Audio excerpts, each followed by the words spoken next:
بسم اللہ الرحمن الرحیم.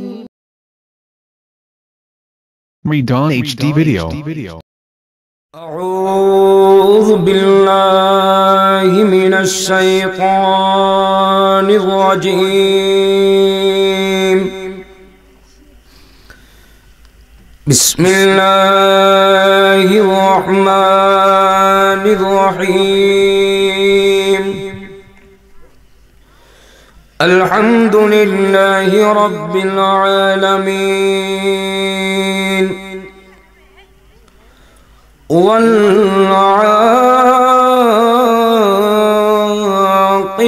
للمتقين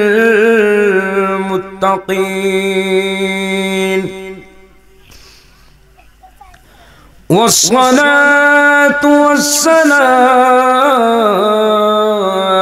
على أشرف الأنبياء والمرسلين وعلى آله وأصحابه أجمعين. أما بعد فقد قال الله تعالى عز وجل في شان حبيبه آمرا ومخبرا إن الله وملائكته يصلون على النبي يا أيها الذين آمنوا صلوا عليه وسلموا تسليما. صلى الله على سيدنا محمد وآله وصحبه وسلم. اللهم صل على سيدنا مولانا محمد وعلى آله مولانا وحکیا جود کرم اے شیبت تیرا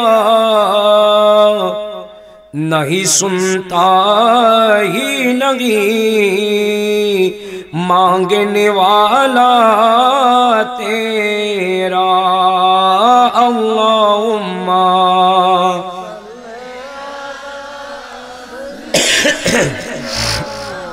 مولانا محمد وعلى آله مولانا.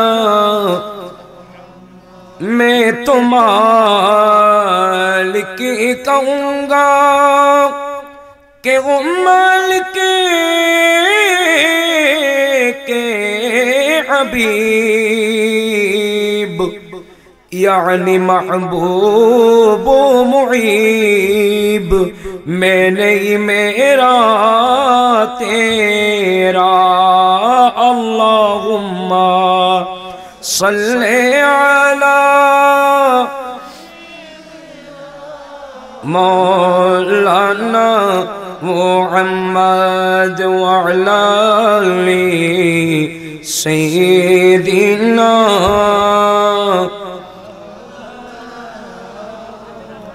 صلاة یا رسول اللہ علیکم.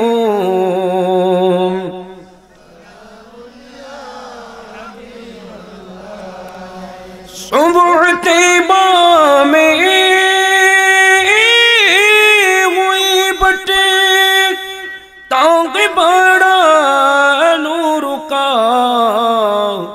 صدقہ لینے نور کا آیا تارا نور کا صلاۃ یا رسول اللہ علیکم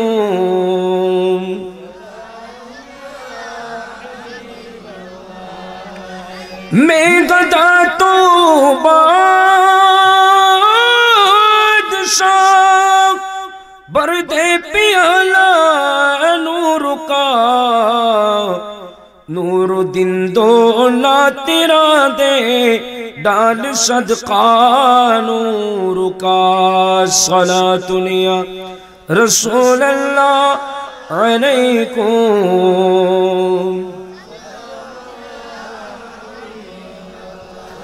اے رضائے احمد نوری کفیز نور ہے ہو گئی میری غزل بے کر قصیدہ نور کا صلاۃ یا رسول اللہ علیکم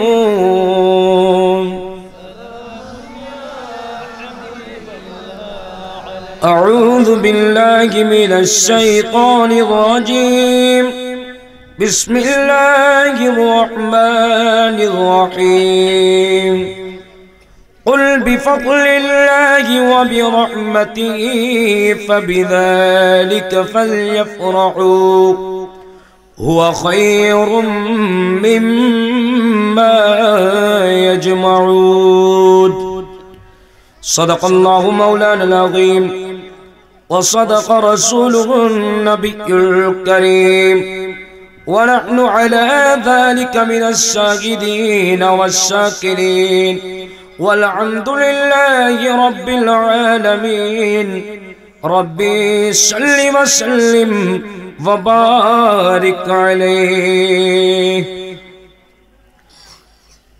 صلی علی رسولنا صلی علی محمد صلی علی حبیبنا صلی علی محمد وہ جو لاتے تو کچھ نہ تھا وہ جو لگا تو کچھ نہ ہو وہ جو لاتے تو کچھ نہ تھا وہ جو لگا تو کچھ نہ ہو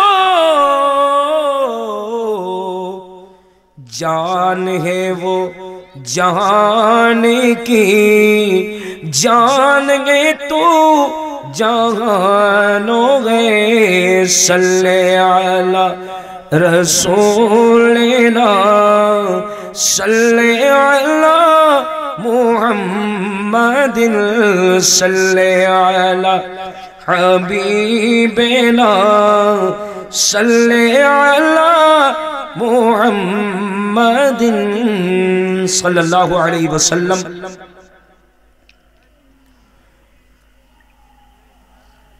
ঐতিহ্যবাহী হবিগঞ্জ থানার অন্তর্গত লাখাইবুল্লাহ বরপূর্ণী উত্তর মাঠ প্রাঙ্গণে বরপূর্ণী আলা হযরত ইমাম ইশক মোহাম্মদ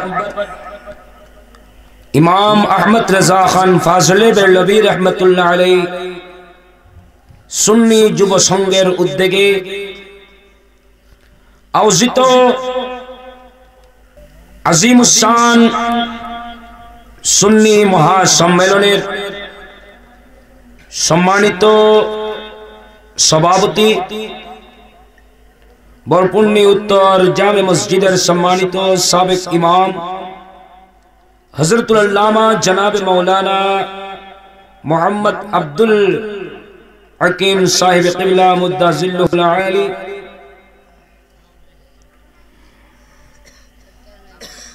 অত্র মাহফিলের সম্মানিত সহসভাপতি বর্তমান চেয়ারম্যান ৬ নং বুল্লা ইউপি বিশিষ্ট সমাজসেবক জনাব শেখ মুখতার হোসেন বেনু সাহেব এবং জনাব মোহাম্মদ ফারুক মিয়া সাহেব এবং হযরতুল আল্লামা জনাব মাওলানা আব্দুল মান্নান যশোরী সাহেব কিবলা মুদ্দাজিল্লুহুল আলী, মঞ্চে উপবিষ্ট উলামায়ে আহলে সুন্নাত,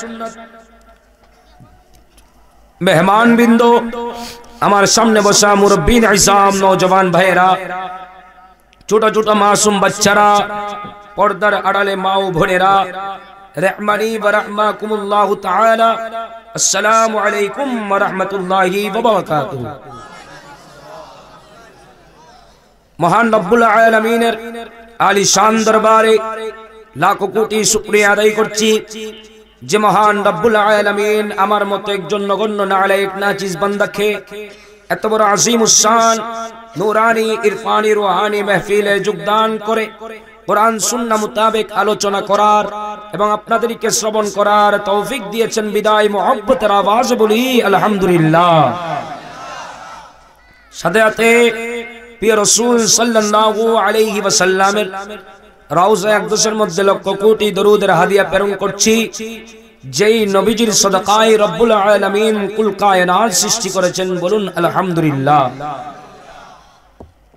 শুকরিয়া আদায় করছি যারা রাত দিন পরিশ্রম করে এত সুন্দর যারা ব্যবস্থা করেছেন, আরো শুকরিয়া আদায় করছি যারা নিজেদের মূল্যবান সময়টুকু এদিক সেদিক ব্যয় না করে নিজের আমলি জিন্দেগিকে সওয়াবে ভরপুর করার লক্ষ্যে আল্লাহ এবং রাসূলের মহব্বতে যারা উপস্থিত হয়েছেন, আল্লাহ পাক আপনাদের উপস্থিতি এবং সাহেব দাওয়াতের এই ইন্তজামকে তান শাহী দরবারে কবুল আর মঞ্জুর করে নিক, সবাই বলুন আমিন। সম্মানিত উপস্থিতি, বিশেষত আজকের মাহফিলের সওয়াব আমাদের প্রত্যেকের মুরব্বীদের কবরে কবরে সওয়াব পৌঁছিয়ে দিক, সবাই বলুন আমিন। এই এলাকার সংলগ্ন যত কবরস্থান আছেন প্রত্যেক মুমিনাতের কবরে সওয়াব পৌঁছিয়ে উনাদের কবরকে বেহেশতের বাগান করে দিক, সবাই বলুন আমিন। মুআজ্জাজ হাজরিন, মাহফিল কমিটির পক্ষ থেকে আমাকে একটা বিষয় দিয়েছেন, পবিত্র ঈদে মিলাদুন নবী সাল্লাল্লাহু আলাইহি ওয়াসাল্লাম, এই বিষয়কে সামনে রেখে আমি পবিত্র কোরআনুল কারীমের একটি আয়াত কারীমা তেলাওয়াত করেছি। আল্লাহ এবং রাসূলের নিগাহ হলে এই আয়াতের মাঝে অল্প কথা বলে আমার বক্তব্য ইতি টানব। সম্মানিত উপস্থিতি, রব্বুল আলামিন আমাদেরকে অসংখ্য অগণিত নিয়ামত দান করেছেন, আলহামদুলিল্লাহ। আল্লাহর নিয়ামতের কোনো কমতি আছে? কথা বলেন না। আল্লাহর নিয়ামতের কোনো কমতি আছে? যত নিয়ামত আমাদেরকে দান করেছেন সমস্ত নিয়ামত পেয়েছি নবীজির সদকায়, সুবহানাল্লাহ বলেন না।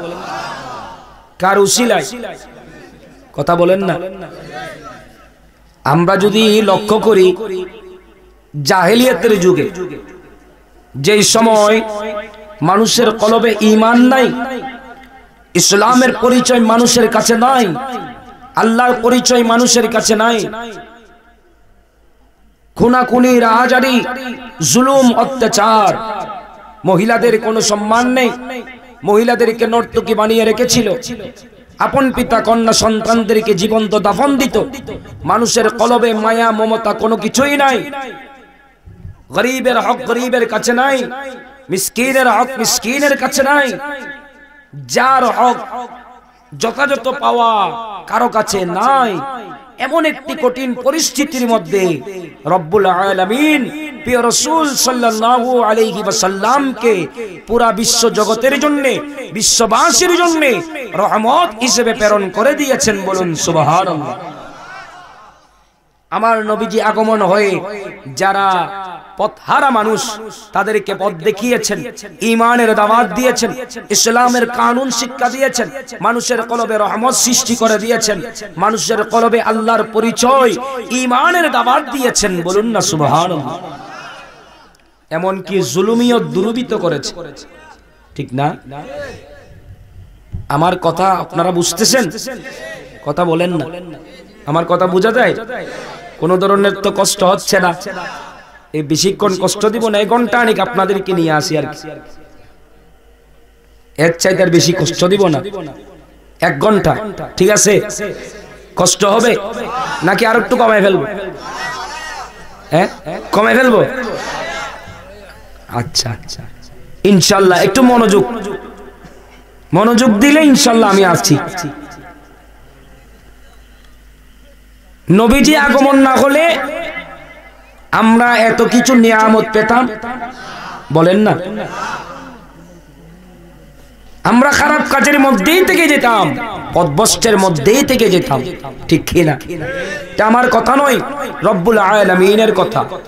সূরা বাকারা আয়াত নাম্বার 64, সূরা বাকারা আয়াত নাম্বার 64, রব্বুল আলামিন বলেন, বিসমিল্লাহির রহমানির রহিম, ফালাউলা ফাদলুল্লাহি আলাইকুম ওয়া রাহমাতুহু লাকুনতুম মিনাল খাসিরিন।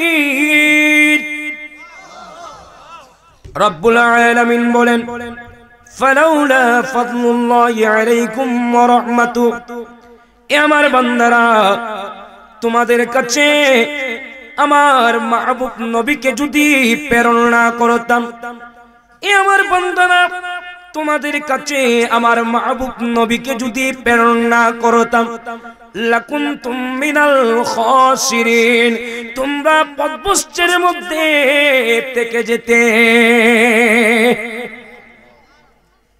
আমার মাহবুব নবীকে তোমাদের কাছে যদি না পাঠাতাম, তাহলে কিসের মধ্যে? খারাপ কাজের মধ্যে, পথভ্রষ্টের মধ্যে থেকে যেতা। আর আমার মাহবুব নবী তোমাদের কাছে আগমন হয়ে ওই খারাপ কাজ থেকে, পথভ্রষ্টতা থেকে তোমাদেরকে ঈমানের দাওয়াত দিয়ে ওই কাজ থেকে মুক্ত করে দিলেন, ঠিক না? এমন কাজ, যে কাজগুলা চলছিল ইবলিসের কাজ। কার কাজ? কথা বলেন না। মূর্তি পূজা, গাছ পূজা, বাস পূজা, এগুলা কার কাজ? কথা বলেন না, কার কাজ? ইবলিসের। তাও অপর আয়াতে আল্লাহ বলেন, রব্বুল আলামিন বলেন, সূরা নিসা আয়াত নাম্বার 83, রব্বুল আলামিন বলেন, বিসমিল্লাহির রহমানির রহিম, ওয়ালাউলা ফাদলুল্লাহি আলাইকুম ওয়া রাহমাতুহু লাত্তাবা'তুমুশ শাইতানা ইল্লা কলিলা। রব্বুল আলামিন বলেন, এ আমার বান্দারা, তোমাদের কাছে আমার মাহবুব নবীকে যদি প্রেরণ না করতাম, তোমাদের কাছে আমার মাহবুব নবীকে তোমাদের কাছে যদি প্রেরণ না করতাম, লাত্তাবা'তুমুশ শাইতান, অবশ্যই অবশ্যই তোমরা শয়তানের দলভুক্ত হয়ে যেতে। উচ্চ আওয়াজ বলুন না নাউজুবিল্লাহ। নবীজি আগমন হয়ে আমাদেরকে ইবলিশি কাজ থেকে, ইবলিশের কাজগুলা থেকে মুক্ত করে দিয়েছেন, বলুন সুবহানাল্লাহ, ঠিক না? এই নবীজি আগমন না হলে আমরা কোনো কিছু পেতাম? আল্লাহ নবীকে পুরা বিশ্বের জন্য রহমত হিসেবে দুনিয়ার বুকে প্রেরণ করেছেন, ঠিক কি না? আল্লাহ নিজে বলছেন, ওয়ামা আরসালনাকা ইল্লা রাহমাতাল লিল, আমি আল্লাহ ইয়া রাসূলুল্লাহ আপনাকে প্রেরণ করেছি পুরা বিশ্বের জন্য রহমত হিসেবে। সুবহানাল্লাহ বলেন না। কি হিসেবে? কথা বলে না, কি হিসেবে? সবার জন্য, হিন্দুদের জন্য বলে না, বৌদ্ধদের জন্য, খ্রিস্টানদের জন্য, এখন আর বলতে চাই না। কিরে, আল্লাহ নিজেও বলছেন পুরা বিশ্বের জন্য। কি আপনাদের মনোযোগ নাই?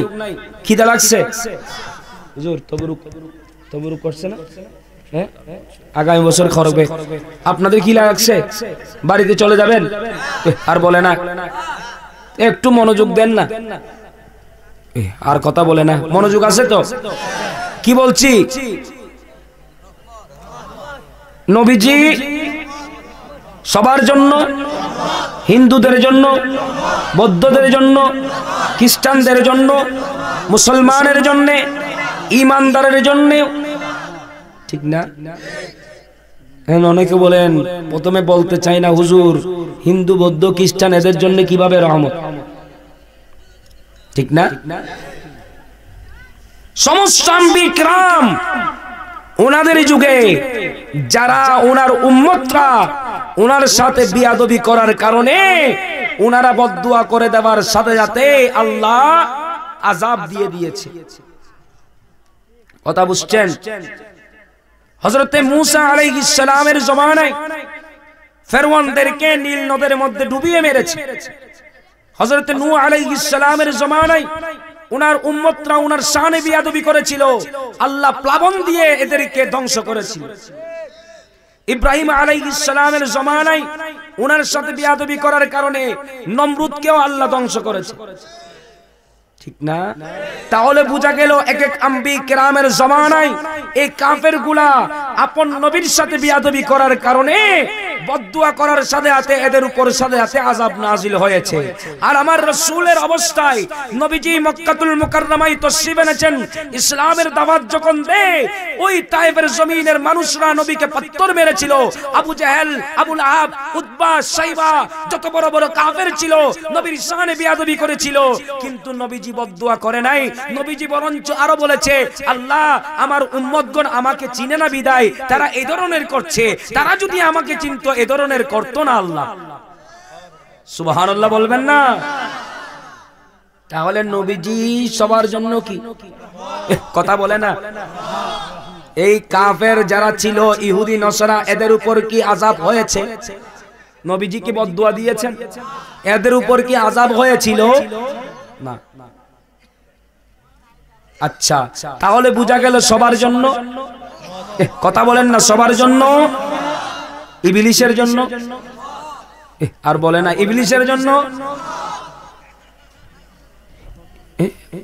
এরা বলে কি ইবলিসের জন্য রহমত ইবলিসের জন্য রহমত ইবলিস নবীজির দরবারে আসে ইয়া রাসূলুল্লাহ ইয়া হাবিবাল্লাহ আল্লাহ তো বলেছেন ওয়ামা আরসালনাকা ইল্লা রাহমাতাল লিল আলামিন আল্লাহ আপনাকে পুরো বিশ্বের জন্য রহমত হিসেবে প্রেরণ করেছেন আপনি আমার জন্য কি রহমত আমার নবীজি বলেন হ্যাঁ আমিও তোমার জন্য রহমত ইয়া রাসূলুল্লাহ কিভাবে আপনি আমার জন্য রহমত নবীজি বলেন এ ইবলিস তোমাকে যখন সমস্ত ফেরেশতাদেরকে আদম আলাইহিস সালামকে যখন সিজদা দিতে বলল তুমি ছাড়া সমস্ত ফেরেশতারা সিজদা দিল তুমি সিজদা দিলে না তুমি যখন সিজদা দিলে না আল্লাহর হুকুম যখন মানো নাই ওই মুহূর্তে রব্বুল আলামিন তোমাকে লানতের বুরকা পরিধান করিয়ে দিয়ে ওই স্থান থেকে তোমাকে বের করে দিল কাফেরের অন্তর্ভুক্ত যখন করে দিল রব্বুল আলামিন তোমার জন্য একটা ফেরেশতা নিয়োজিত করে দিয়েছিল যেই ফেরেশতার ডিউটি ছিল দিনের বেলায় জুড়ে একটা থাপ্পড় মারা দিনের বেলায় জুড়ে একটা থাপ্পড় মারা যেই থাপ্পড়ের যন্ত্রণা পুরা দিন থাকে পরের দিন আরেকটা এভাবে প্রতিদিন একটা একটা করে ওই ফেরেশতার ডিউটি ছিল তোমাকে মারা এখন ওই ফেরেশতা আর আসে ইয়া রাসূলুল্লাহ ওই ফেরেশতা আর আসে না কখন থেকে আসে না ইয়া রাসূলুল্লাহ যেই দিন আপনি দুনিয়ার বুকে তশরিফ এনেছেন ওই দিন থেকে ওই ফেরেশতা আমার কাছে আর আসে না আমার নবীজি বলেন আমিও তোমার জন্য রহমত নবীজি পুরা বিশ্বের জন্য কি আওয়াজ করে বলেন না রহমত নবীজি পুরা বিশ্বের জন্য রহমত ওই রহমত পেয়ে আমরা খুশি না বেজার? আওয়াজ করে বলেন না। ওই নবীকে পেয়ে আমরা মিলাদুন নবীর মাহফিল করলে অনেকের খারাপ লাগে, অনেকে বেদাতের ফতোয়া দিয়ে ফেলে। মিলাদুন নবীর মাহফিল এটা কি বেদাত? আওয়াজ করে বলেন না। নবী আসছে পুরা জাহানের জন্য রহমত কিনা? আওয়াজ করে বলেন না। আজকে আমরা ঈমান পেয়েছি, ইসলাম পেয়েছি, কোরআন পেয়েছি, নামাজ রোজা হজ যাকাত যত কিছু আছে সব কিছু পেয়েছি কার মাধ্যমে? সুবহানাল্লাহ বলেন না। সালাতুন ইয়া রাসূলুল্লাহ আলাইকুম।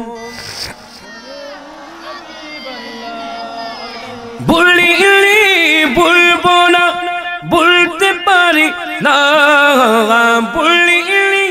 বলবো না, বলতে পারি না, সবে বলিব কিন্তু তোমায় বলতে পারি না, সবে বলিব কিন্তু তোমায়। ইয়াসবে নামে ছিলে তুমি অলক্ষণের দেশ, বড়ই মারাত্মক যে ছিল তোমার পরিবেশ। ইয়াসবে নামে ছিলে তুমি অলক্ষণের দেশ, বড়ই মারাত্মক যে ছিল তোমার পরিবেশ। নবীর ছোঁয়ায় হলে তুমি সোনার মদিনা, নবীর ছোঁয়ায় হলে তুমি সোনার মদিনা, সবে বলিব কিন্তু তোমায় না, সবে বলিব কিন্তু তোমায়। সালাতুন ইয়া রাসূলুল্লাহ।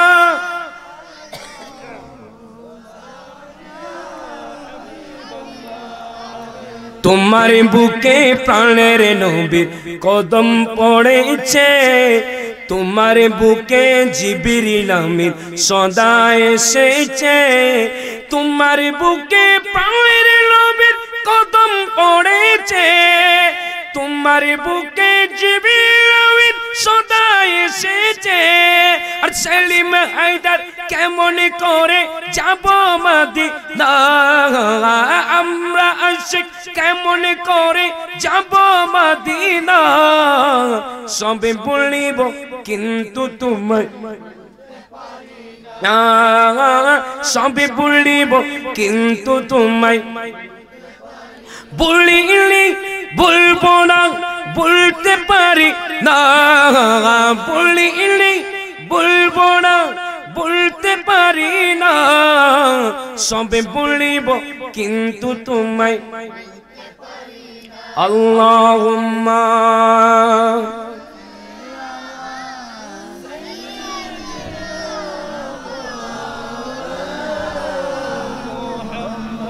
ওয়া আলা আলি সাইয়্যিদিনা।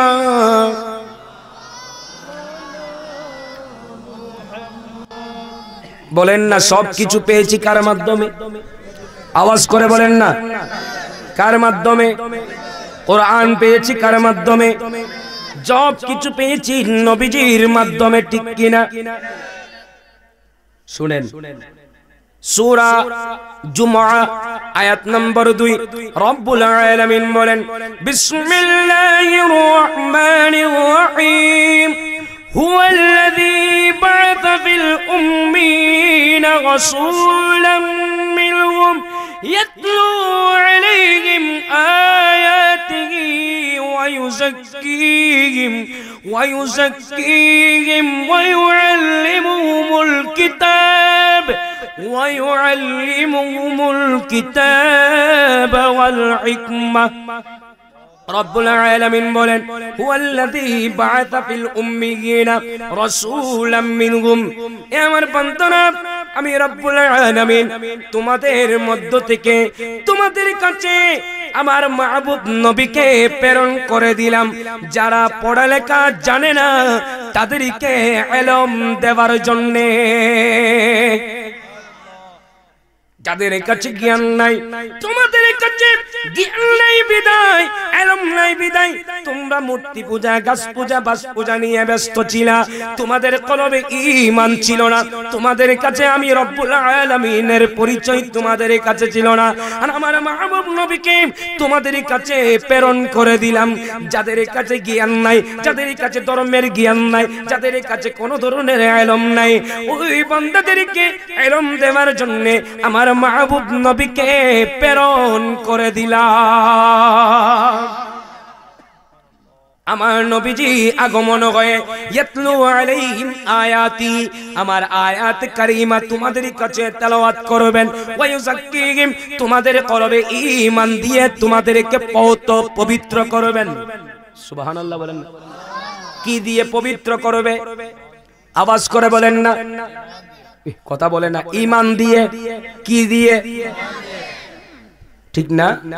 পবিত্রতা দুই ধরনের, একটা হচ্ছে শরীরের পবিত্রতা, আরেকটা হচ্ছে কলবের পবিত্রতা। আসল পবিত্রতা হচ্ছে কলবের পবিত্রতা। তোমাদের কাছে আসল পবিত্র জিনিসটা তোমাদের কলবে ছিল না।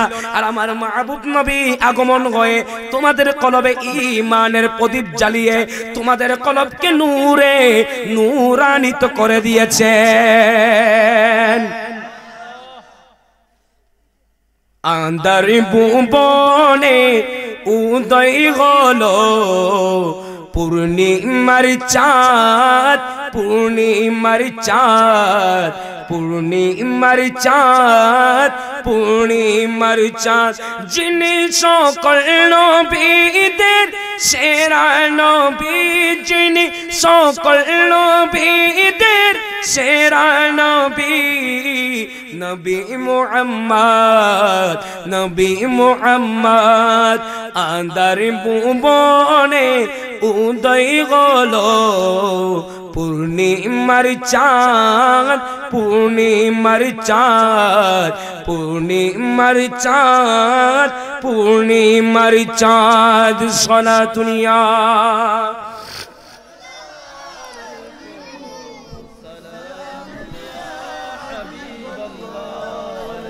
জাদেলিয়া যুগে পাপে বোরা ছিল, পাপে বোরা ছিল।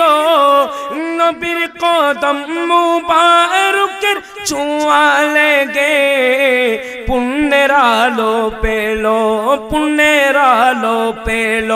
তিনি সকল উম্মতের পরকলদারি, তিনি সকল উম্মতের পরকলদারি। নবী মুহাম্মদ, নবী মুহাম্মদ। আন্দার ভুবনে উদয় হলো পূর্ণিমার চাঁদ, পূর্ণিমার চাঁদ, পূর্ণিমার চাঁদ, পূর্ণিমার চাঁদ। সনাতুনিয়া আলাইকুম।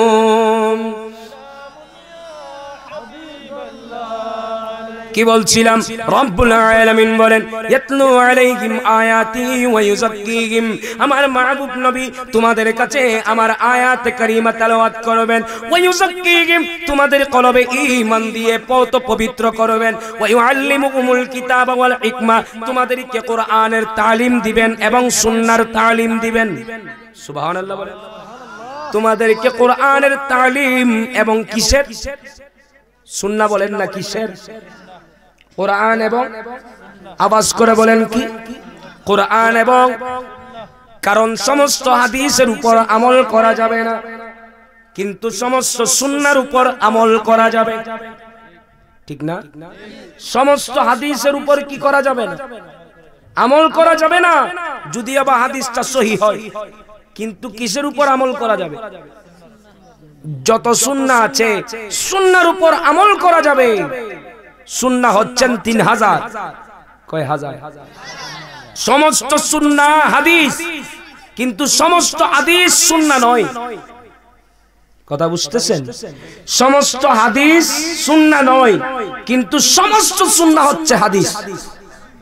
এই 3000 হাদিসে এই সুন্নাহর উপর আমল করা যাবে।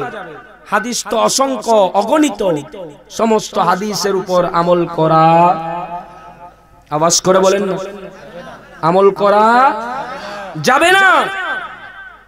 সমস্ত হাদিসের উপর আমল করা যাবে না যদিও বা হাদিসটা সহিহ হয়। কথা বুঝছেন? এমন এমন হাদিস আছে যেগুলা আমরা উম্মতের জন্য আমল করা সম্ভব নয়। কথা বুঝছেন? উম্মতের উপর আমল করা সম্ভব নয়। যেমন নবীজি সমে সাল থাকতেন, আমরা কি পারবো? লাগাতার রোজা, দিনে রাতে রোজা, আমরা থাকি কি রকম? দিনে থাকি, রাতে নয়। কিন্তু নবীজি লাগাতার 40 দিন থাকতেন নন স্টপ, রাত দিন রোজা। এটাও নবীজির জন্য খাস, হাদিস সহিহ, কিন্তু উম্মত সেটা আমল করতে পারছি না। বলুন না সুবহানাল্লাহ। সেজন্য সমস্ত হাদিসের উপর আমল করা যাবে না, কিন্তু সমস্ত সুন্নাহর উপর আমল করা যাবে। বলুন না সুবহানাল্লাহ। তাহলে নবীজি আমাদেরকে কিসের তালিম দিলেন? কোরআন এবং সুন্নাহর তালিম দিলেন। বলুন না সুবহানাল্লাহ। কোরআন সুন্নাহর উপর যদি আমরা আমল করি তাহলে আমাদের জীবন সার্থক হবে। কথা বুঝছেন? আপনাদের মনে খারাপ লাগতেছে? শেষ করে দিই। আপনাদের অবস্থা, মানুষ উঠে উঠে চলে যায়, মনে হয় আমার কথা বুঝতেছে না, কষ্ট হচ্ছে। আমি কি বলছি? তাহলে নবীজির আগমন আমাদের জন্য কি বড় রহমত, আল্লাহর পক্ষ থেকে আমাদের জন্য বড় নিয়ামত। আলহামদুলিল্লাহ বলেন না? তো এই মিলাদুন নবীর মাহফিল করলে ফায়দা আছে কিনা? মিলাদুন নবীর মাহফিল করলে ফায়দা আছে কিনা? কেমন ফায়দা শুনেন।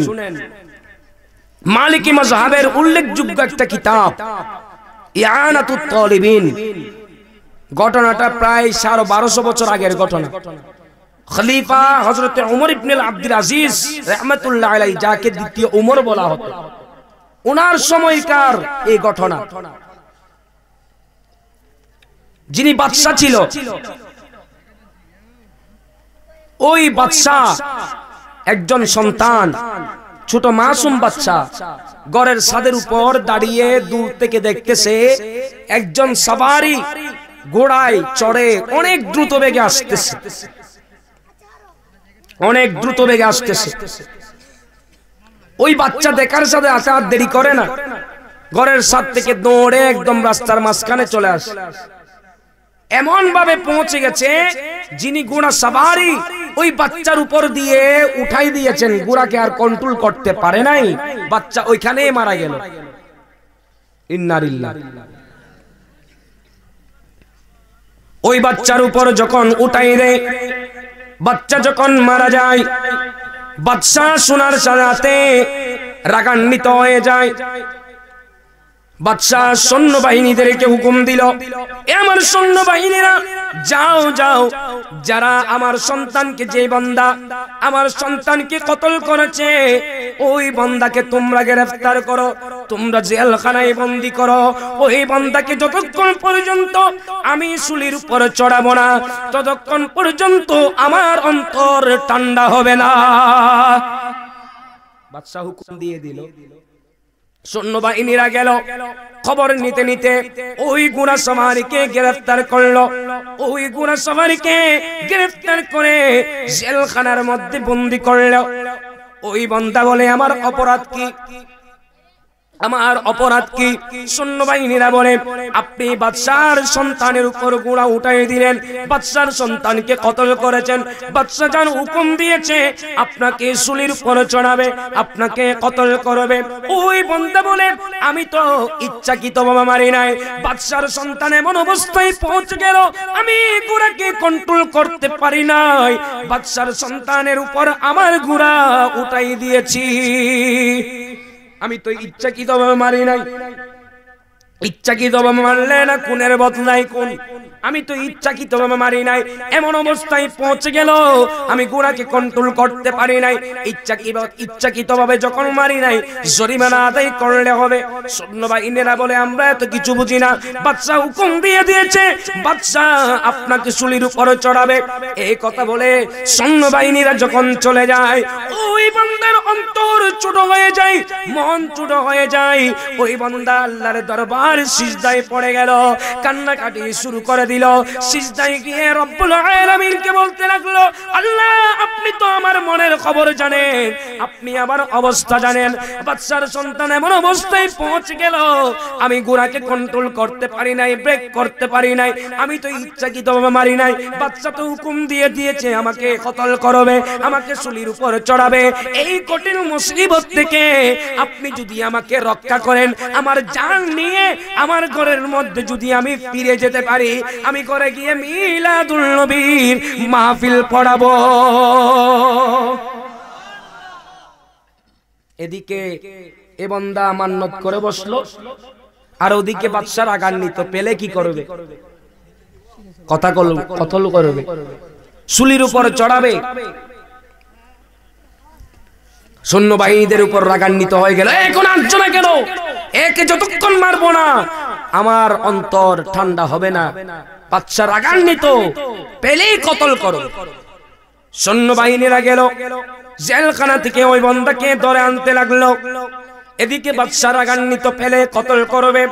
ওই বান্দাকে যখন বাদশার সামনে আনতে লাগলো, বাদশার দৃষ্টি যখন, বাদশার নজর যখন ওই বান্দার চেহারার উপর পড়লো, বাদশার কলবের মধ্যে রহমত সৃষ্টি হয়ে গেল। বাদশা বলে, এ আল্লাহর বান্দা, তুমি আমাকে কি ধরনের জাদু করেছো? এতক্ষণ আমি রাগান্বিত ছিলাম, তোমাকে পেলে কতল করব এই খেয়াল আমার ছিল। তোমাকে যতক্ষণ মারবো না ততক্ষণ আমার কলিজা ঠান্ডা হবে না, এই পরিস্থিতির মধ্যেই ছিলাম। তুমি আমাকে কি ধরনের জাদু করেছো? ওই বান্দা বলে, বাদশা জান, আমি কোন ধরনের জাদু করি নাই, আপনি হুকুম দিয়েছেন আমাকে শুলির উপর চড়াবেন, আমি তো আপনার সন্তানকে ইচ্ছাকৃতভাবে মারি নাই। আপনার সন্তান এমন অবস্থায় পৌঁছে গেল, আমি ঘোড়াকে কন্ট্রোল করতে পারি নাই, ঘোড়া আমি আপনার সন্তানের উপর উঠাই দিয়েছি, আমি তো ইচ্ছাকৃতভাবে মারি নাই। ইচ্ছাকৃতভাবে মারলে না গুণের বদলায় গুণ, আমি জরিমানা আদায় করলে হবে। কিন্তু আপনার সৈন্যবাহিনীরা বলতে লাগলো, এত কিছু বুঝি না, আপনি আমাকে শুলির উপর চড়াবেন। এই কথা শুনে আমি রব্বুল আলামিনের দরবারে সিজদায় পড়ে গেলাম। ওই সিজদায় গিয়ে রব্বুল আলামিনকে বলতে লাগলাম, আল্লাহ আমার জান নিয়ে আমি যদি ঘরের মধ্যে ফিরে যেতে পারি, ঘরে গিয়ে মিলাদুল নবীর মাহফিল পড়াবো, এই ধরনের মান্নত করেছি। সুবহানাল্লাহ বলেন না, আমি এই ধরনের মান্নত করেছি। এই কথা শোনার জাদাতে, এ আল্লাহর বান্দা, তুমি মাহবুব নবী রাহমাতুল লিল আলামিন নবীর মিলাদুন নবীর মাহফিল পড়াবে, এই ধরনের মান্নত করেছো বিদায় রব্বুল আলামিন আমার কলবের মধ্যে রহমত সৃষ্টি করে দিল। যাও যাও, আমি তোমাকে কতল করব না, তোমাকে আমি শুলির উপরে চড়াবো না, তুমি ঘরের মধ্যে ফিরে যাও, তুমি গিয়ে মিলাদুল নবীর মাহফিল পড়াও। বাদশা জান এই কথা বলে পকেটের মধ্যে হাত ঢুকাই দিলেন। যত দিনার দিরহাম ছিল সমস্ত দিনার দিরহাম ওই বান্দার হাতের উপর উঠাই দিয়ে বলতে লাগলো, যাও যাও, ঘরের মধ্যে গিয়ে মিলাদুল নবীর মাহফিল পড়াও, তোমার সাথে আমিও মিলাদুল নবীর মাহফিলের মধ্যে শরীক হয়ে গেলাম। উচ্চ আওয়াজ বলুন না সুবহানাল্লাহ।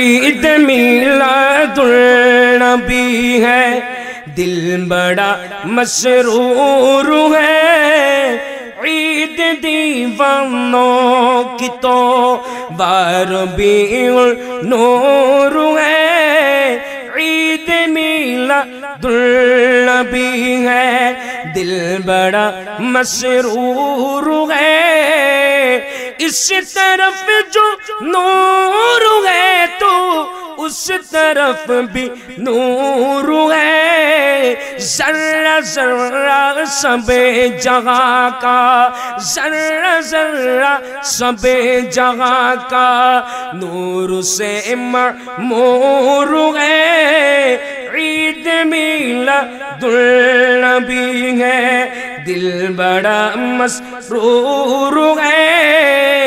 अल्लाहुम्मा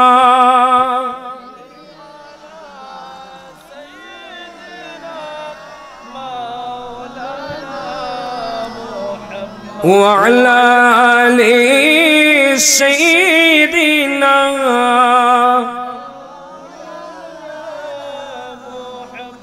মিলাদুন নবীর মাহফিল করলে ফায়দা আছে কিনা?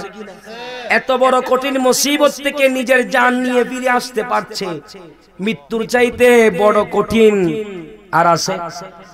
কথা বলে না, মৃত্যুর চাইতে বড় কঠিন আর কিছু আছে? যেখানে এখনো মিলাদুন নবীর মাহফিল করে নাই, এরা উনি মাহফিল করবে বলেছেন, মান্নত করেছে বিদায়। ইনি যদি মৃত্যু থেকে ফিরে আসতে পারে আর আমরা মিলাদুন নবীর মাহফিল করতেছি, আমাদের মনের বাসনা কি পূরণ হবে না? আওয়াজ করে বলেন না। আরে মিলাদুন নবীর মাহফিল করে ইখলাসের নিয়তে মুহাব্বতের সাথে মিলাদুন নবীর মাহফিল করেছে বিদায় নবীজির সাথে দিদার হয়েছে। এই আব্দুর রহিম মুহাদ্দিস দেহলভী রাহমাতুল্লাহ আলাইহি, ইনি প্রতি বছর গরু মহিষ জবে দিয়ে দিয়ে মিলাদুন নবীর মাহফিল করতেন। বড় আওয়াজে বলবেন না সুবহানাল্লাহ। বড় বড় গরু মহিষ দিয়ে দিয়ে জবে দিয়ে দিয়ে মিলাদুন নবীর মাহফিল করতেন।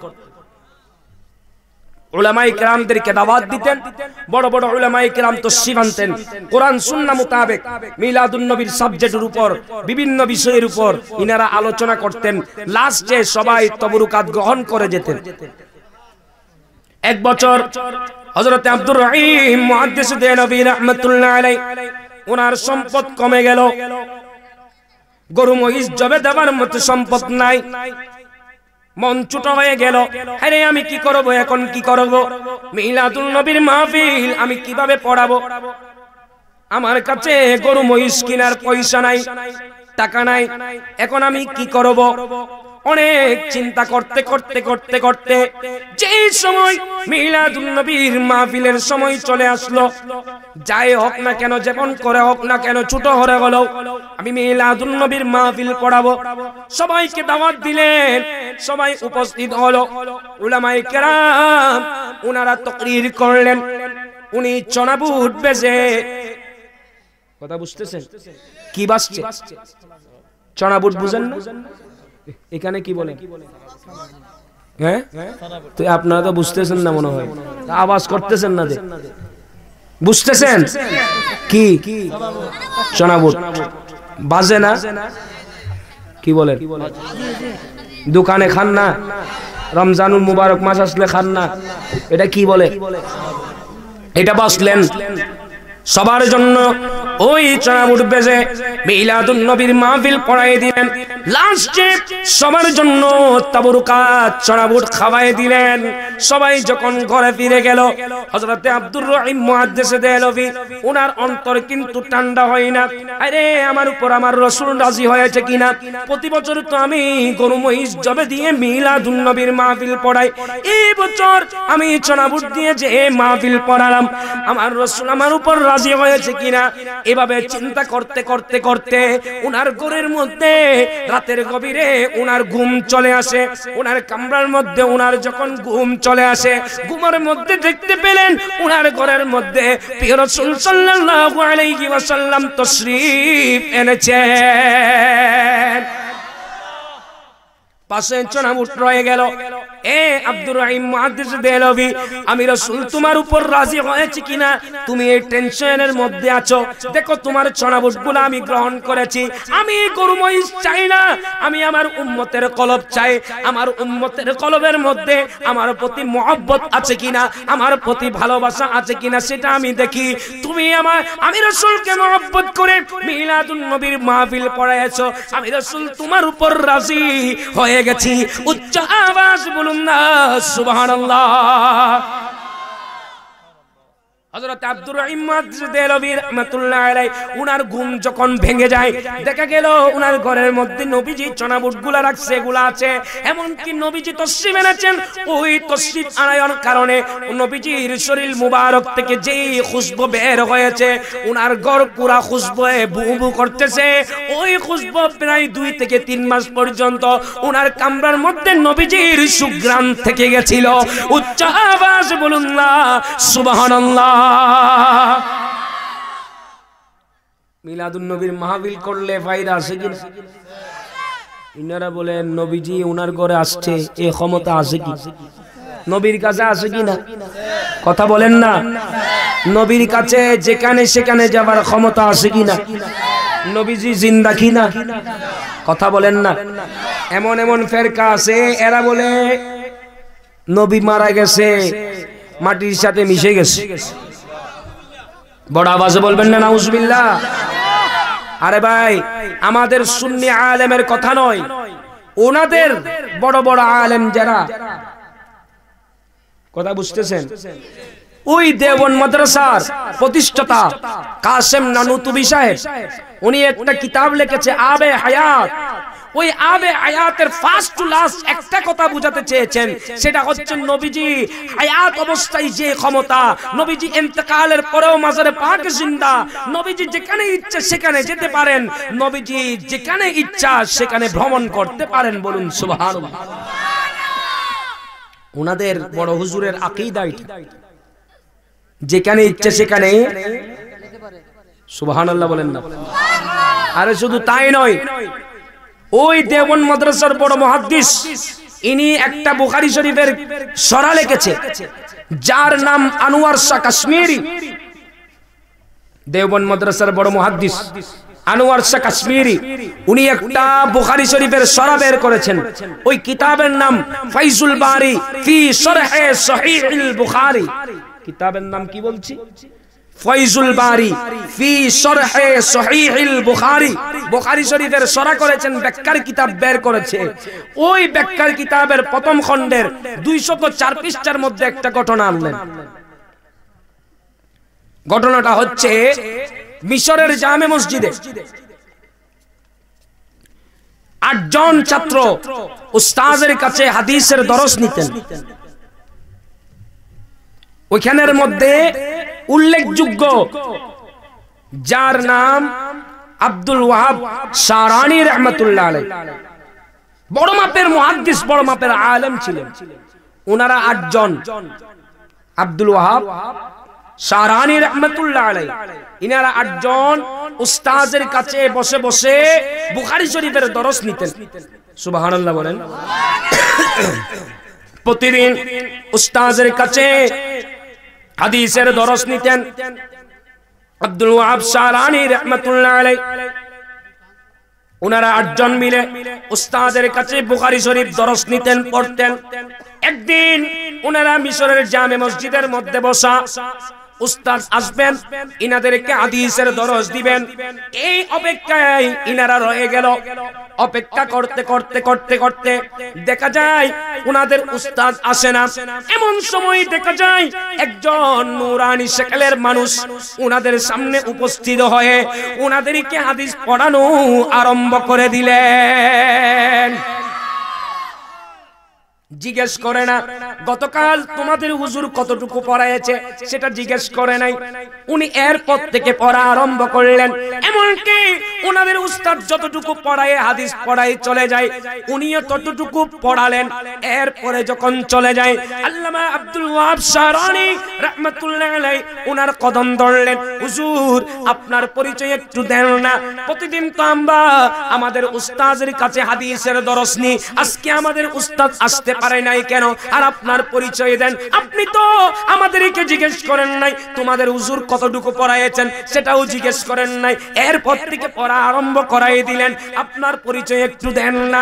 ওই নুরানি শিকেলের মানুষ বলতে লাগলেন, এ ছাত্ররা শুনো শুনো, তোমাদের হুজুর অসুস্থতার কারণে তোমাদেরকে হাদিস পড়ানোর জন্য আসতে পারে নাই, আর আমার পরিচয় জানতে চাচ্ছ, যার হাদিস পড়ার জন্য তোমরা মুহাব্বত নিয়ে বসে থাকো, ওই হাদিসের মালিক নবী মুহাম্মদুর রাসূলুল্লাহ সাল্লাল্লাহু আলাইহি ওয়াসাল্লাম আপন রওজায়ে পাক থেকে তোমাদেরকে হাদিসের দরস দেওয়ার জন্য আমি রাসূল মিশরের জামে মসজিদের মধ্যে উপস্থিত হয়ে গেলাম। মদিনা আমার জান, মদিনা আমার প্রাণ, মদিনাতে আছে আমার জানের জান, মদিনাতে আছে আমার ও গো মদিনা আমায় ডাকলা, ও গো মদিনা আমায় ডাকো না, তোমায় দেখার তরে আমার মন হলো আনচান, তোমায় দেখার তরে আমার মন হলো আনচান, মদিনা আমার জান, মদিনা আমার প্রাণ, মদিনাতে আছে আমার রব্বুল আলামিন তোমার বুকে পাঠালেন আমার দয়াল নবীকে, সেই কারণে তোমার বাগানে, সেই কারণে তোমার বাগানে পাওয়া যায় কোরআন হাদিস দ্বীন ও ঈমান, পাওয়া যায় কোরআন হাদিস দ্বীন ও ঈমান, মদিনা আমার জান, মদিনা আমার প্রাণ, মদিনাতে আছে আমার জানের জান। আল্লাহুম্মা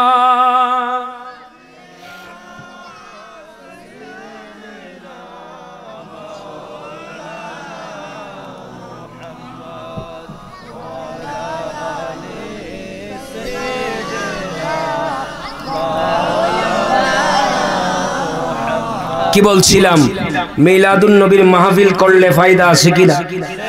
আওয়াজ করে বলেন না। করার জন্য কে বলেছেন? নবীকে পেয়ে খুশি হওয়ার জন্য কে বলেছেন?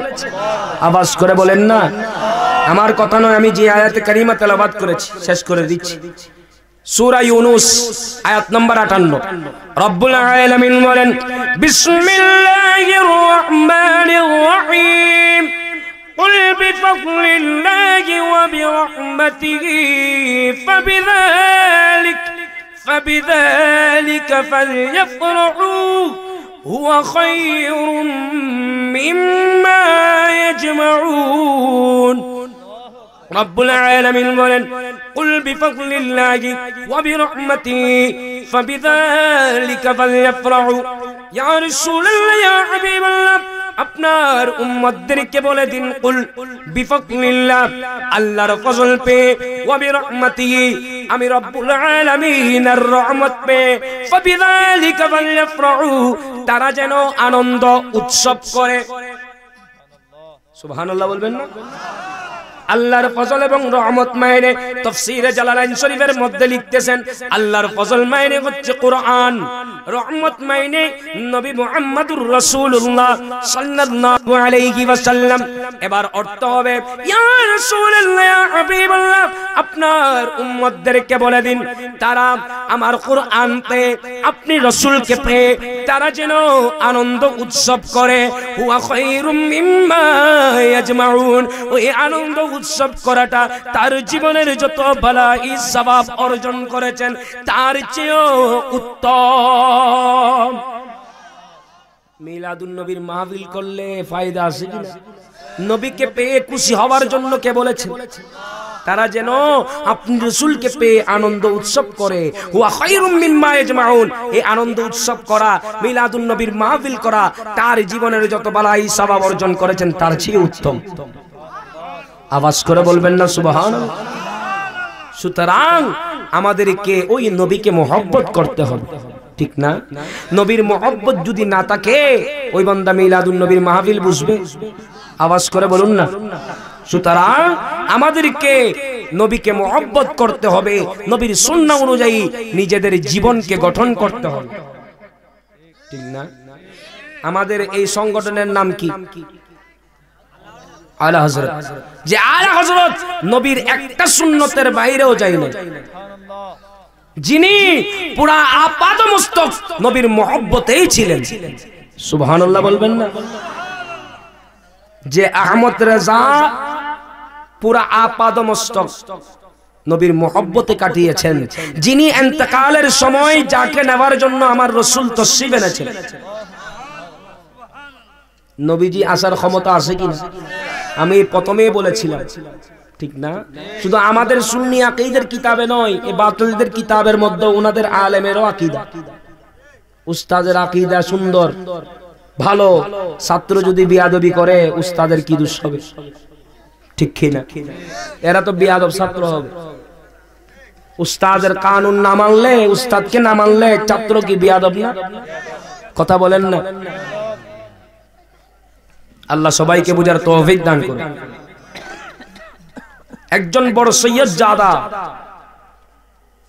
উনি শুনেছেন এই বেরেলি শরীফের মধ্যে একজন আশিকে রাসূল আছেন। উনি স্বপ্নে দেখতে পেলেন আজমিরের মধ্যে থাকা অবস্থায়, উনি আজমির পর্যন্ত এসেছেন, উনি স্বপ্নে দেখতে পেলেন প্রিয় রাসূল সাল্লাল্লাহু আলাইহি ওয়াসাল্লাম এবং ওনার সাহাবায়ে কেরাম ওনাদেরকে নিয়ে অপেক্ষা করছেন। ওই আওলাদের রাসূল জিজ্ঞেস করেন, ইয়া রাসূলুল্লাহ, ইয়া হাবিবাল্লাহ, আপনি কার জন্য অপেক্ষা করতেছেন?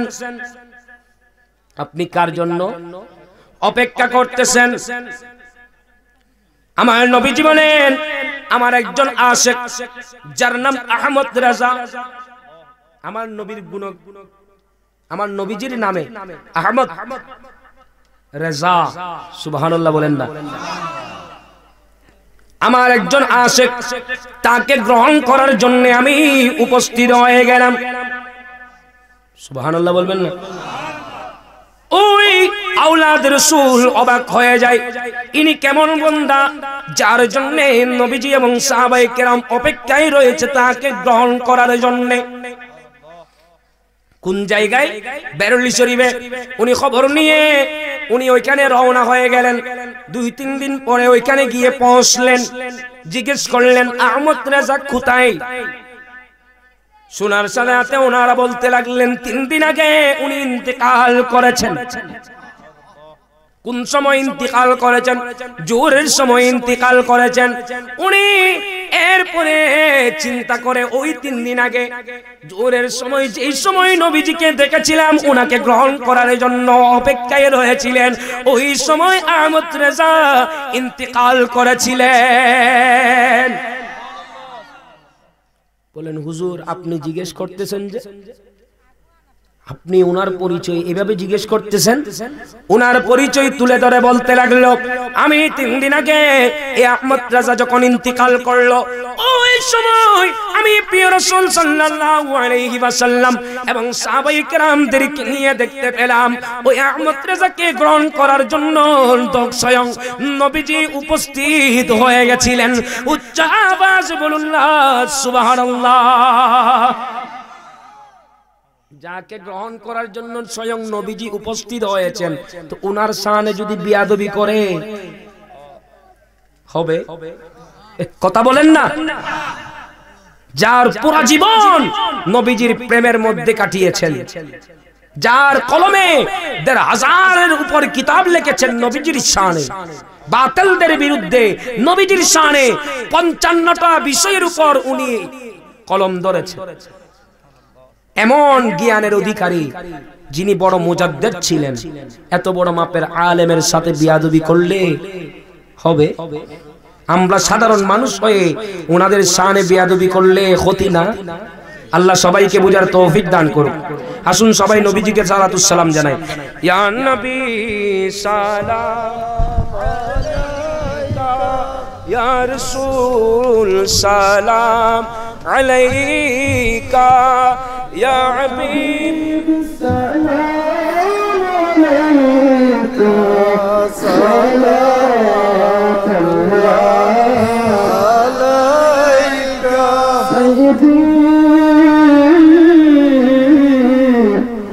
يا رسول الله يا حبيب الله نبي أنت مدينة هاته সবই কিছু পারেন দেখিতে আমাদের লাশ কবরে রাখিলে লইয়া গো আপনার কুলে ইয়া নবী সালাম আলাইকা ইয়া রাসূল সালাম আলাইকা ইয়া হাবিবি সালাম আলাইকা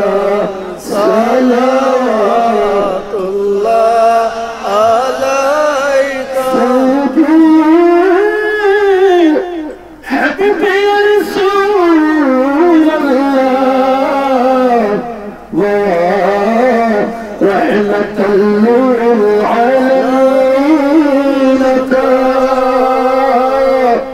بحر سے یا میرے سفینہ ہو گئے مشکل ہے جینا اور آپ نگاہ کرینا ایک نجاشا ہے مدینہ یا نبی سلام علیکہ یا رسول سلام علیکہ یا حبیب سلام علیکہ صلوات اللہ علیکہ مصطفیٰ جن رحمت پہ لاکھوں سلام شمع بج میں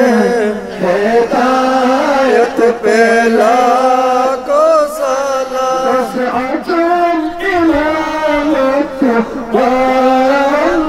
کا جلوائے شان قدرت پہ لاکھوں سلام مصطفیٰ جان رحمت پہ لاکھوں سلام شمع بج میں ہدایت پہ لاکھوں سلام دلدی قلب میں عظمت مصطفیٰ سیدی اعلیٰ حضرات پہ لاکھوں سلام مصطفیٰ جان رحمت پہ لاکھوں سلام شمع بج میں ہدایت پہ لاکھوں سلام سب سے گنگتی والے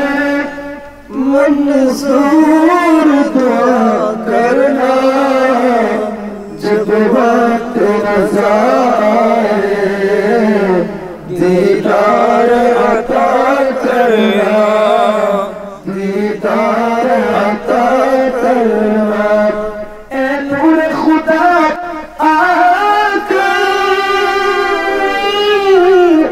آنکھوں میں سما جانا یا درد بھلا لینا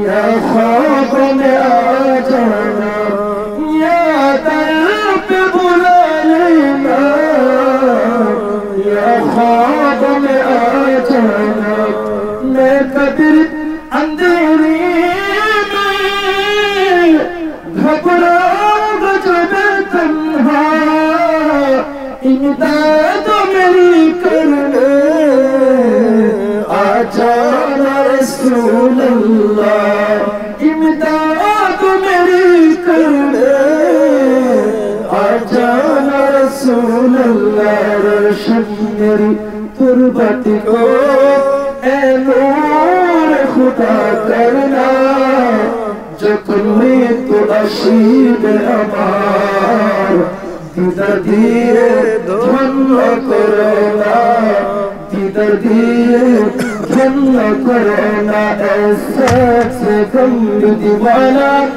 আমাদের দোয়া কবুল করো না, যখন মৃত্যু আসিবে আমার, দিদার দিয়ে ধন্য করো না, দিদার দিয়ে ধন্য করো না, মদিনে কি চাঁদ হাজারো সালাম, মদিনে কি চাঁদ লাখো সালাম, মদিনে কি চাঁদ করোড়ো সালাম, মদিনে কি চাঁদ বেহুদ সালাম, বলগল উলা বিকমালিহি কশফত দুজা বিজমালিহি হাসনাত জমিউ খিসালিহি সাল্লু আলাইহি ওয়া আলিহি سلموا يا كعبة صلوا على صدر الأمين مصطفى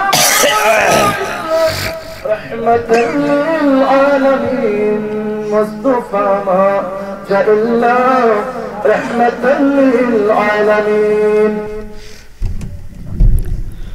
اللهم آمين مولاي صل وسلم دائما أبدا على حبيبك خير الخلق كلهم مولاي كريم এতক্ষণ পর্যন্ত যা কিছু আদায় হয়েছে, কোরআনুল কারীমের খতম আদায় হয়েছে মাওলা, দুরূদ শরীফের খতম আদায় হয়েছে, ইয়াসিন শরীফের খতম আদায় হয়েছে মাওলা, মাওলাই কারীম ওয়াজ নসিহত যা কিছু হয়েছে মাওলা, সমস্ত কিছু ভুল ত্রুটি ক্ষমা করে আপনার শাহী দরবারে কবুল আর মঞ্জুর করে নিন।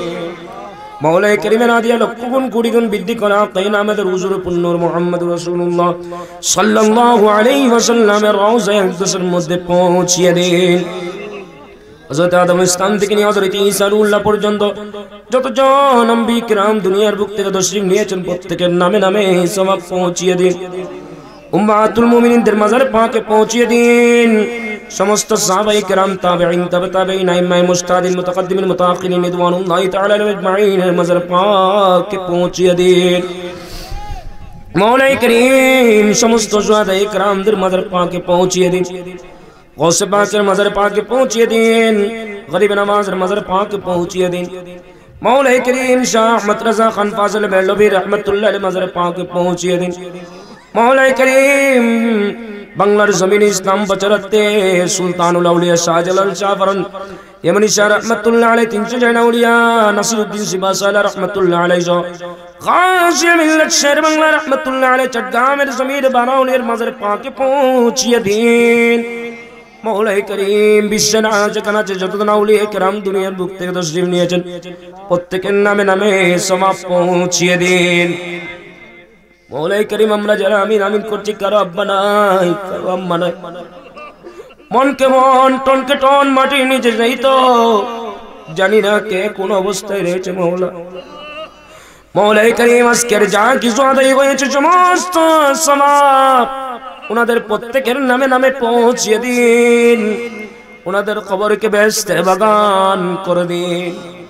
মাওলাই করিম কঠিন আযাবে থাকলে মাওলাই করিম আজকের সওয়াব পৌঁছিয়ে ওনাদের কবরকে আযাব মুক্ত করে জান্নাতের বাগিচা বানিয়ে দিন। মাওলাই করিম এলাকা সংলগ্ন যত কবরস্থান আছে প্রত্যেকের নামে নামে সওয়াব পৌঁছিয়ে দিন। প্রত্যেকে আপন আপন আওলাদদেরকে দেখে আছে কারা কি পাঠাচ্ছে মাওলা। মাওলাই করিম আজকে যা কিছু আদায় হয়েছে সব কিছু ভুল ত্রুটি ক্ষমা করে মাওলাই করিম প্রত্যেকের নামে নামে পৌঁছিয়ে ওনাদের কবরকে বেহেশতের বাগান করে দিন। মাওলাই করিম যাদের মা বাবা বেঁচে আছে হায়াতের মধ্যে কোটি কোটি বরকত দান করুন মাওলা। আব্বার গুরু দিয়ে আম্মার গুরু দিয়ে যারা কবরবাসী হয়েছে প্রত্যেকের নামে নামে সওয়াব পৌঁছিয়ে দিন। মাওলাই করিম আমি গুনাহগার শুনি অনেকে হাত তুলেছে, উলামায়ে কেরাম হাত তুলেছে, মুরব্বিরা হাত তুলেছে, জওয়ান ভাইরা হাত তুলেছে, ছোট ছোট মাসুম বাচ্চারা হাত তুলেছে, পর্দার আড়ালে মা ও বোনেরা হাত তুলেছে মাওলা। জানি না কে গুনাহ জানি হাত তুলেছে মাওলা। মাওলাই করিম আপনি তো অন্তর্যামী মাওলা। মাওলাই করিম গৌসে পাকের সদকায় আলা হযরতের সদকায় প্রত্যেকের দিলের মাকাসদ পূরণ করে দিন। প্রত্যেকের হাজত পূর্ণ করে দিন। প্রত্যেকের পেরেশানি দূরীভূত করে দিন মাওলা। মওলাই করিম এখানের মধ্যে যারা ব্যবসায়ী আছে ব্যবসার মধ্যে কোটি কোটি বরকত দান করুন, যারা চাকরিজীবী আছে চাকরির মধ্যে প্রমোশন দান করুন মাওলা, দিন মজুর আছেন রিকশা গেলা আছে মওলাই করিম ঠেলা গাড়ি চালায় এমন আছে, সিএনজি চালায় এমন আছে, মওলাই করিম যারা যেই কাজের মধ্যে আছে ওই কাজের মধ্যে বরকত দান করুন মাওলা, প্রত্যেককে হালাল রুজি রোজগার করার তৌফিক দান করুন মাওলা। মওলাই করিম যারা কঠিন রোগে আক্রান্ত তাদেরকে সেবায় আজলিয়া কুল্লিয়া নসিব করুন মাওলা। মওলাই করিম আমাদের কেমন রোগ দিও না যে রোগের কারণে নামাজ পড়তে পারবো না, মওলাই করিম এমন কঠিন রোগ আমাদেরকে দিও না। মওলাই করিম আমরা যাতে ওয়াক্ত মোতাবেক সুন্দরভাবে নামাজ আদায় করতে পারি সেই তৌফিক দান করুন মাওলা। মওলাই করিম শেষ নিঃশ্বাস পর্যন্ত প্রিয় নবীর মহব্বতে আউলিয়া কিরামের মহব্বতে থাকতে পারি, ঈমানের সাথে থাকতে পারি সেই তৌফিক দান করুন মাওলা। মওলাই করিম আমার সাথে সফর সঙ্গী হয়ে অনেকে এসেছেন দোয়া চেয়েছেন, মওলাই করিম যারা যেভাবে দোয়া চেয়েছেন মাওলা প্রত্যেকের দোয়াকে আপনি কবুল করুন মাওলা, দোয়া দরখাস্ত কবুল করুন মাওলা। আমার জন্য কষ্ট করেছেন খালেদ ভাই সহ ওনাদের পরিবাররা মওলাই করিম ওনাদের উপর রহমত নাজিল করুন মাওলা, ওনার আম্মার হায়াতের মধ্যে কোটি কোটি বরকত দান করুন মাওলা। মওলাই করিম ওনাদের ফ্যামিলির মধ্যে খাস রহমত নাজিল করুন মাওলা। এভাবে আমি গুনাহগারের সাথে যারা হাত তুলেছে মাওলা, মওলাই করিম প্রত্যেকের মাকাসদ পূর্ণ করে দিন মাওলা। মওলাই করিম আমরা গুনাহগার বান্দা, আমাদের গুনার দিকে তাকালে আপনার রাগ চলে আসবে মাওলা। মওলাই করিম আমাদের গুনার দিকে না তাকিয়ে তোমার মাহবুব নবীর নূরানি চেহারা মুবারকের দিকে তাকিয়ে মওলাই করিম আমাদের সমস্ত গুনাহ মাফ করে দিন মাওলা। কবিরা গুনাহ করেছি, সগীরা গুনাহ করেছি মাওলা, তওবা করেছি মাওলা, আমাদের তওবাকে আপনি কবুল করে নিন মাওলা। জানি না কখন কার কাছে মালাকুল মউত চলে আসে মাওলা, মালাকুল মউত আসার আগে আগে মাওলা ঈমান নিয়ে নবীর মহব্বত থেকে আউলিয়া কিরামের মহব্বত থেকে ঈমানের সাথে মওলাই করিম আমাদের শেষ নিঃশ্বাস নিও মাওলা। মওলাই করিম আখেরি ওয়াক্তে প্রিয় নবীর চেহারা মুবারক না দেখে আমাদেরকে মওতের বিছানায় নিও না মাওলা। জীবনে একবার হলেও হজ্জ বাইতুল্লাহ নসিব করো, জিয়ারত মদিনা মুসাফির করো মাওলা। প্রিয় নবীর চেহারা মুবারক না দেখে আমাদেরকে মওতের বিছানায় নিও না মাওলা। আমরা এখানে দাঁড়িয়ে দাঁড়িয়ে নবীকে সালাতুস সালাম দিয়েছি মাওলা। মওলাই করিম আমাদের অন্তরের আশা দিলেন আশা নবীর সবচেয়ে সম্পদকে সামনে নিয়ে সালাতুস সালাম দেওয়ার তৌফিক দান করুন মাওলা। মওলাই করিম তাকদীরে মদিনা যাবার না থাকলে গরিব নওয়াজের সদকায়, গৌসে পাকের সদকায়, সুলতানুল বাংলার সদকায়, আলা হযরতের সদকায় তাকদীর পরিবর্তন করে দিয়ে মওলাই করিম মদিনা যাবার ব্যবস্থা করে দিন মাওলা। প্রিয় নবীর চেহারা মুবারক না দেখে আমাদেরকে মওতের বিছানায় নিও না মাওলা। মওলাই করিম আখেরি ওয়াক্তে যখন ইবলিস আসবে ঈমান হরণ করার জন্য, আজরাইল আলাইহিস সালাম আসবেন জান নেবার জন্য, ওই কঠিন পরিস্থিতিতে কঠিন মুহূর্তে আপন পীর মুর্শিদকে সামনে রেখে প্রিয় নবীর নূরানি চেহারা মুবারক দেখে দেখে আমাদের জবানে জারি করে দিন কালমা লা ইলাহা ইল্লাল্লাহু মুহাম্মাদুর রাসূলুল্লাহ সাল্লাল্লাহু আলাইহি